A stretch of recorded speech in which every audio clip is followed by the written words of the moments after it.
To enable or disable ringer on Samsung Galaxy A57, first of all we can open Settings.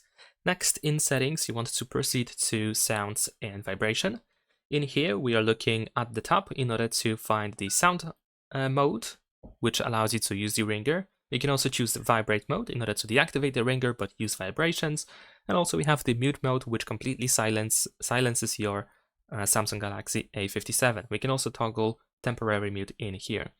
So if you want to enable or disable the ringer, we can just simply use these options in here, these different modes. But besides that, we can also go to the control center or quick settings.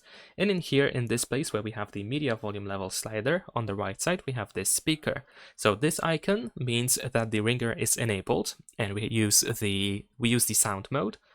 Then we can tap on it in order to switch to vibrate mode.